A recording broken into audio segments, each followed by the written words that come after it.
Hello guys. आज का हमारा जो टॉपिक है किंगडम फंजाई के अंदर ड्यूटेरोमाइसीटीज रहेगा। तो मेरे साथ बने रहिए शुरू से लेके एंड तक।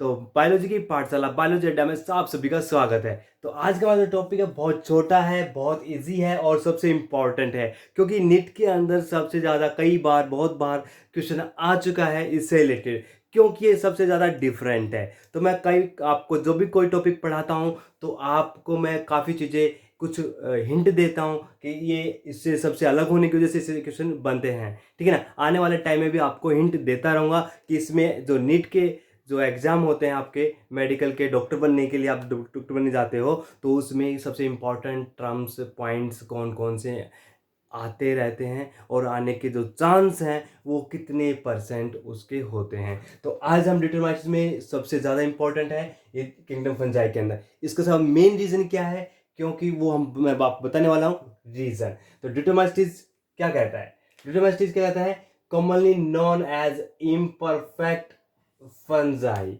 ये बिल्कुल परफेक्ट नहीं माना जाता। इम्परफेक्ट मानने का मतलब रीजन ही, इसके पीछे बहुत बड़ा रीजन है। इम्परफेक्ट क्यों माना जाता है? क्योंकि इसके अंदर ओनली एसेक्सुअल वेजिटेटिव रिप्रोडक्शन ही पाई जाती है। मीन्स हम ये कहें कि एसेक्सुअल स्पोर पाए जाते हैं कॉर्नेडिया की बेस पे। मीन्स कॉर्नेडिया क्या होता है स्टेज में, मैंने बताया था आपको, और पेनिसिलिन के अंदर भी यही मिलता है स्टेज। लाइगेम स्ट्रक्चर हमें दिखाई देंगी और ये एक्सोजीनियस होता है।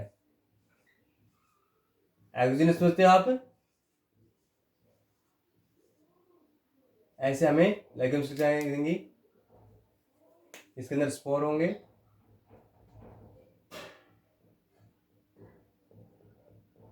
ठीक है। तो एक्सोजीनियस मतलब आउटर साइड स्पोर बनेंगे। ठीक है ना। ये फ्रूटिंग बॉडीज के आउटर साइड स्पोर बनेंगे तो कॉर्नेट स्ट्रक्चर। तो ये एसेक्सुअल स्पोर ही बनाता है। मींस ये हुआ कि सेक्सुअल रिप्रोडक्शन एब्सेंट होती है। सेक्सुअल रिप्रोडक्शन, ये आपको सबसे इंपॉर्टेंट रीड करना है। वेरी इंपॉर्टेंट लाइन है ये भाई। ठीक है ना। तो बहुत ही इंपॉर्टेंट लाइन है ये। सेक्सुअल रिप्रोडक्शन एब्सेंट होता है किसके अंदर भाई? ड्यूटेरोमाइसीटीज के अंदर।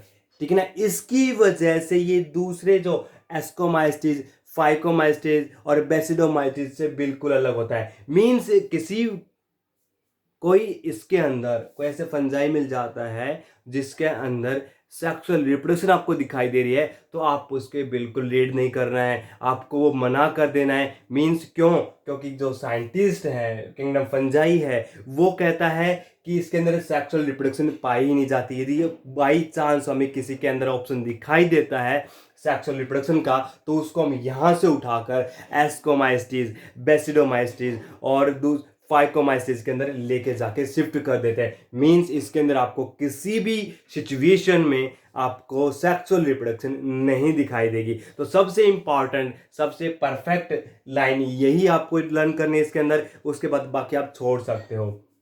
फिर वो वही सेम आता है। माइसीलियम क्या होगा इसके अंदर? सेप्टेट होगा और ब्रांचेड होगा। ठीक है ना। फाइकोमाइसिस में ही एसेप्टेट और अनब्रांचेड था। बाकी उसके बाद एस्कोमाइसिस और बेसिडोमाइसिस हमने पढ़ा था, उसके अंदर सेपरेट सेम कंडीशन आ गई, सेम लाइन आ गई। ठीक है ना। इन तीनों में सेम लाइन ये है। बाकी जो फाइकोमाइसिस उसमें सेपरेट और अनब्रांचेड था। सब members are saprophytes and parasites. आपको सभी में पढ़ा था कि सभी में पैरासाइट सैप्रोफाइट्स से कोई भी फोटोसिंथेटिक नहीं था। इसमें फंजाई के अंदर फोटोसिंथेटिक होता ही नहीं है, मैंने बताया था आपको पिछले वाले में। तो आपको सैप्रोफाइटिक पैरासाइटिक मींस डिकम्पोजर भी बोल सकते हो फंजाई को। ठीक है ना। तो जो डिकम्पोज कर रहा है सैप्रोफाइटिक है, दूसरे पे डिपेंड है पैरासाइटिक फॉर्म में, तो वो मिनरल साइकिल्स में हेल्प करता है। Help in mineral cycles. ठीक है ना भाई।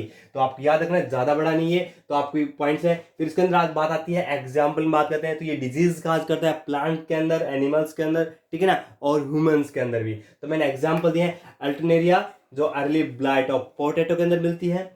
फिर है colletotrichums red spot of sugar cane के अंदर हमें वो दिखाई देता है भाई। फिर है Trichophyton ring worm in human, जो इचिंग होती है बॉडी के अंदर, फंजाई फंगस कहते हैं, फंगस होगी बॉडी के अंदर। ठीक है ना। वो चीजें आती हैं। तो आपको कुछ कॉमन चीजें मैं बता रहा हूं आपको। जैसे इसका हैबिटेट है मोस्टली सभी का सेम रहेगा। ठीक है ना। फिर इसके अंदर जो बॉडी स्ट्रक्चर है फाइकोमाइस्टिस की मैं बाकी एक और वीडियो बनाने वाला हूँ, इसके अंदर डिफरेंस बेस पे कुछ डिफरेंस है जो इंपॉर्टेंट है, उसी के बेस आप सेपरेट कर पाओगे। तो मैं ये बता रहा हूँ आपको, ये लाइन और ये वाली लाइन जो आप रिप्रोडक्शन वाली है, इसी को मेन इसको मानना है, ठीक है ना। और बाकी लगभग सेम इसके अंदर मिलने वाला है। तो आपको डिजीज जो एग्जाम्पल है वो याद करना है, और स्ट्रक्चर है एक्सोजीनियस होती है, जो स्पोर है वो बाहर बनेंगे आउटर साइड, ठीक है ना। और उसमें एंडो और एक्सो दोनों हो रहे थे, किसी में एक्सो हो रहे थे, तो वो सिचुएशन आपको देखने को मिलेगी। तो आपको ये ड्यूटेरोमाइसेट्स बहुत ईजी है, छोटा सा है, तो बार बार लर्न करना है, और ये सबसे इंपॉर्टेंट है, ठीक है ना। तो good luck, take care. Video का हर बार शुरू से एंड तक देखना है, ठीक है, और लाइक शेयर और सब्सक्राइब जरूर करें। Good luck.